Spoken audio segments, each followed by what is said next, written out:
नमस्कार। आज के इस लेक्चर के अंदर हम लोग सेक्सुअल रिप्रोडक्शन इन एल्ब्यूगो पढ़ेंगे। कल जो मैंने लेक्चर लोड किया था उसके अंदर हम लोगों ने asexual mode of reproduction Albugo पढ़ा था और हम लोगों ने वहाँ पर देखा कि असेक्सुअल मोड ऑफ रिप्रोडक्शन दो प्रकार से होता है। एक कोनिडिया के द्वारा होता है और दूसरा बाय मीन्स ऑफ जूस्पोज होता है depending upon the environmental conditions.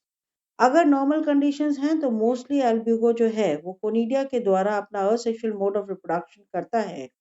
परंतु अगर वहाँ पर टेम्परेचर 10 डिग्री सेंटीग्रेड हो और नम हो तो वहाँ पर हम देखते हैं कि जो जूस्पोज का फॉर्मेशन होता हुआ हमको दिखाई देता है। आज की क्लास के अंदर हम लोग सेक्सुअल रिप्रोडक्शन इन एल्ब्यूगो पढ़ेंगे और sexual reproduction in Albugo mostly oogamous type of sexual reproduction होता है या विषम युग्मकी होता है। इसके अंदर जो मेल सेक्स ऑर्गन होता है उसको हम लोग एंथ्रीडियम कहते हैं और जो फीमेल सेक्स ऑर्गन होता है उसको हम लोग ऊगोनिया कहते हैं। ये एंथ्रीडिया या ऊगोनिया का फॉर्मेशन जो होता है ये जब परपोशिका का जीवन काल समाप्ति की ओर होता है या जब जो होस्ट होता है उसका ग्रोइंग सीजन समाप्त होता है तो इंटरसेलुलर स्पेसेस के अंदर हमको इन सेक्स ऑर्गन्स का फॉर्मेशन होता हुआ दिखाई देता है। कैसे पता चलता है कि पौधे के अंदर या परपोषी के अंदर सेक्स ऑर्गन्स बन गए हैं? तो वहां पर हमको हाइपोट्रॉफी और डिफॉर्मेशन दिखाई देता है ऑर्गन्स का जब सेक्स ऑर्गन्स जो हैं वो परपोषी के अंदर बनते हैं। मतलब जो उसका स्टेम है उसके अंदर हमको स्वेलिंग दिखाई देती है या सूजन हो जाती है, अतिवृद्धि हो जाती है और जो सेक्स ऑर्गन्स होते हैं, फ्लावर्स जो होते हैं वो विकृत हो जाते हैं, वो विरूपित हो जाते हैं। तो सेक्सुअल रिप्रोडक्शन इन एल्ब्यूगो परपोषी के जीवन काल के अंतिम समय में हमको जो है वो male and female sex organs का फॉर्मेशन परपोषी की इंटरसेलुलर स्पेसेस में होता हुआ दिखाई देता है। अब पहला जो फीमेल सेक्स ऑर्गन है, इस फीमेल सेक्स ऑर्गन को हम लोग जो है वो ऊगोनिया कहते हैं। ऊगोनिया का फॉर्मेशन कोई भी हाइफल ब्रांच की शीर्ष कोशिका होती है वहां पर साइटोप्लाज्म एकत्रित हो जाता है, न्यूक्लियस प्रोमिनेंट हो जाते हैं और वो ग्लोब्यूलर स्ट्रक्चर डेवलप कर लेती है और बाकी बचे हुए हाइफी से वो एक ट्रांसवर्स सेप्टा के द्वारा जो है वो कट जाती है। अब जैसा कि हम चित्र के अंदर देख रहे हैं, अगर हम यहाँ चित्र देखते हैं तो यहाँ पे पहला जो डायग्राम बनाया है वहाँ मैंने ऊगोनिया का फॉर्मेशन दिखाया है। जो शिशु ऊगोनिया होता है या जो यंग ऊगोनिया होता है उसके अंदर मैक्सिमम हमको 6 to 12 केंद्रक देखने को मिलते हैं और इसी के पास में एंथ्रीडियम का फॉर्मेशन होता है जो दूसरे हाइफी से होता हुआ हमको दिखाई दे रहा है।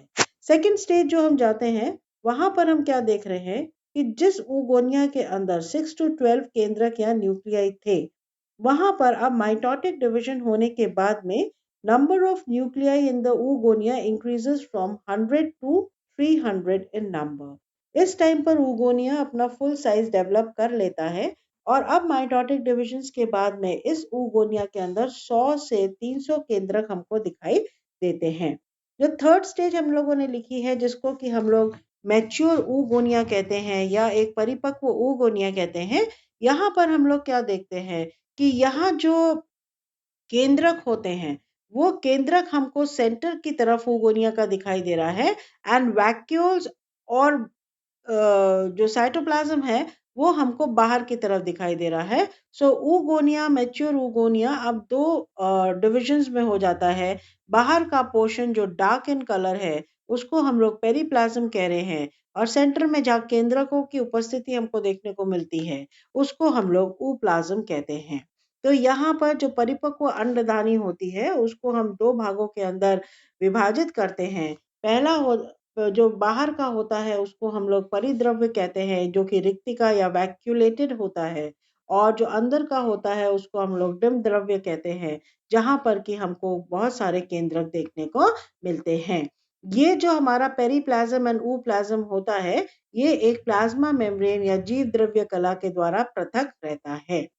फोर्थ स्टेप का डायग्राम जो हम लोगों ने यहाँ पर देखा है ऐसा हम लोगों ने एल्ब्यूको के ऊगोनिया फॉर्मेशन में देखा गया है कि जितने भी सेंटर के अंदर न्यूक्लियस होते हैं उनमें से एक को छोड़कर बाकी सारा केंद्रक या तो पेरीप्लाज्म के अंदर माइग्रेट कर जाता है और अन्यथा एक केंद्रक को छोड़कर बाकी सारे न्यूक्लियस जो होते हैं वो डीजेनरेट हो जाते हैं। तो जब हम एक मैच्योर ऊगोनियम को देखते हैं या अंडधानी को देखते हैं, तो वहां पर हमको सेंटर के अंदर एक न्यूक्लियस दिखाई देता है और बाहर हमको जो है वो एक डार्क जोन दिखाई देता है जिसको कि हम लोग पेरिप्लाज्म कहते हैं। So mature oogonia contains a single functional nuclei. इस प्रकार से हमको यहाँ पर ऊगोनिया का फॉर्मेशन होता हुआ दिखाई देता है। एक बार वापस रिपीट करेंगे।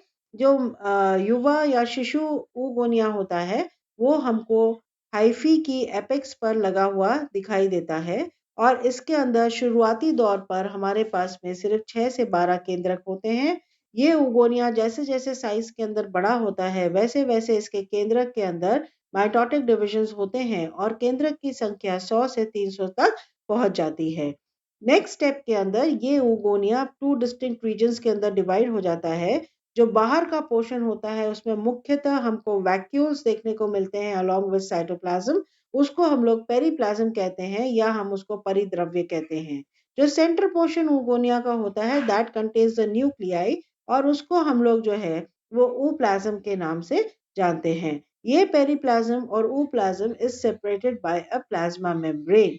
और नेक्स्ट स्टेप के अंदर जो फोर्थ स्टेज हम लोगों ने लिखी है, जो 100 से 300 केंद्रक होते हैं, इनमें से सिर्फ एक केंद्रक फंक्शनल रहता है, बाकी सारे केंद्रक डीजेनरेट हो जाते हैं या फिर ये केंद्रक जो हैं ये पेरिप्लाज्म के अंदर माइग्रेट हो जाते हैं या पेरिप्लाज्म के अंदर चले जाते हैं। तो यहाँ पर न्यूक्लियस के संबंध में दो विचारधाराएं हैं। एक विचारधारा ये कहती है कि एक न्यूक्लियस को छोड़ बाकी सारे न्यूक्लियस जो हैं वो पेरिप्लाज्म के अंदर माइग्रेट हो जाते हैं और दूसरी विचारधारा ये कहती है कि जो एक केंद्रक है वो ही फंक्शनल रहता है, बाकी सारे के सारे केंद्रक जो होते हैं वो डीजेनरेट हो जाते हैं। So this is the formation of oogonia in Albugo. जो मेल रिप्रोडक्टिव ऑर्गन हमको देखने को मिलता है उसको हम लोग एंथ्रीडिया कहते हैं और एल्ब्यूगो के अंदर जो एंथ्रीडिया होता है it is an elongated club shaped multi nucleate structure which develops near the oogonia. कुंधानी एक दीर्घित गदाकार बहुकोशिकीय संरचना का होती है जो कि अंडधानी के समीप एक कवक तंतु से बनती हुई हमको जो दिखाई देती है। यहाँ पर भी हम देखते हैं कि जो हाइफी होती है उसकी एपेक्स की कोशिका फूल जाती है, इलोंगेटेड हो जाती है और रेस्ट ऑफ द हाइफी से वो एक ट्रांसवर्स सेप्टम से जो है वो कट जाती है, जैसा कि हमको पहले चित्र के अंदर देखने को मिल रहा है।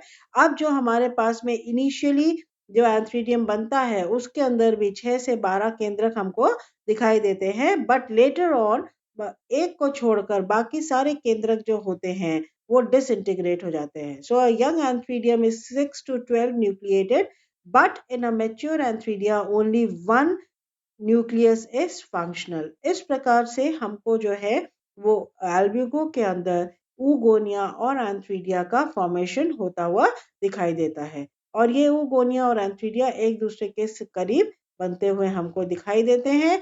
जहां अब नेक्स्ट क्लास के अंदर हम लोग फर्टिलाइजेशन और किस प्रकार से उस स्पोर का फॉर्मेशन होता है इसके बारे में पढ़ेंगे।